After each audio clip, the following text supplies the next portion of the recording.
ഇവിടെ അന്വേഷണ ഉദ്യോഗസ്ഥർ എത്തിയിട്ടുണ്ട്. അതോടൊപ്പം തന്നെ പത്തനംതിട്ട ജില്ലയിലെ പോലീസ് ഉദ്യോഗസ്ഥരുമൊക്കെ ഉണ്ട്. വലിയ പോലീസ് സുരക്ഷയിലാണ് നിലവിൽ AR ക്യാമ്പ് ഉള്ളത്. അതായത് സാധാരണയിൽ കവിഞ്ഞ പോലീസുകാർ ഇവിടെ ഉണ്ട്. അത് രാഹുലിനെ ഒരുപക്ഷെ പുറത്തേക്ക് ഇറക്കാനുള്ള ഒരു സാധ്യത പരിഗണിച്ചുകൊണ്ടാണ് അത്രയധികം പോലീസുകാരെ എത്തിച്ചിട്ടുള്ളത്. നിലവിൽ പൂങ്കുഴലിയുടെ നേതൃത്വത്തിൽ രാഹുലിനെ ചോദ്യം ചെയ്തു വരികയാണ്. നേരത്തെ രാഹുലിനെതിരെ ഉയർന്നു വന്ന കേസുകൾ പോലെയല്ല ഈ കേസ് എന്ന കാര്യത്തിൽ ഒരു തർക്കവുമില്ല. കാരണം ആദ്യത്തെ കേസിൽ തെളിവുകൾക്ക് ഭ്രൂണഹത്യക്ക് അടക്കമുള്ള തെളിവുകൾ ശേഖരിക്കുന്നതിന് അന്വേഷണ സംഘത്തിന് വലിയ പരിമിതികൾ ഉണ്ടായിരുന്നു.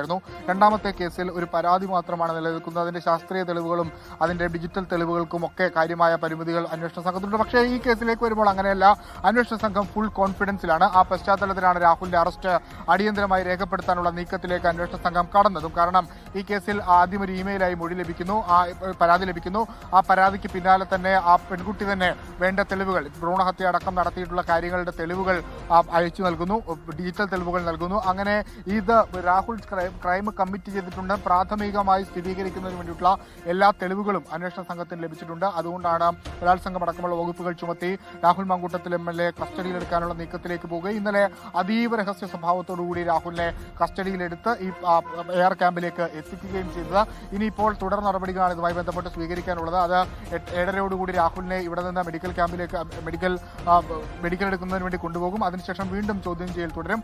ആദ്യഘട്ടത്തിൽ രാഹുൽ നൽകിയിട്ടുള്ള മൊഴി ഉഭയസമ്മത പ്രകാരമുള്ള ഒരു ലൈംഗിക ബന്ധമാണ് താനും ഈ പരാതിക്കാരിയും തമ്മിൽ നടന്നിട്ടുള്ളത്. അതിൽ ഒരു തരത്തിലുള്ള ഫോഴ്സ്ഫുൾ ആക്ടും ഉണ്ടായിട്ടില്ല, താൻ ആരെയും ഭീഷണിപ്പെടുത്തിയിട്ടില്ല എന്ന മൊഴിയാണ് നൽകിയിട്ടുള്ളത്. പക്ഷേ രാഹുൽ ഒരു ഹാബിച്വൽ ഒഫൻഡറാണ്. 3 കേസുകളിലും 3 കേസിന്റെ സ്വഭാവങ്ങളും രാഹുൽ നൽകിയിട്ടുള്ള ജാമ്യ ഹർജിയിലെ മറുപടികളും ഏറെക്കുറെ ഒന്ന് തന്നെയാണ്.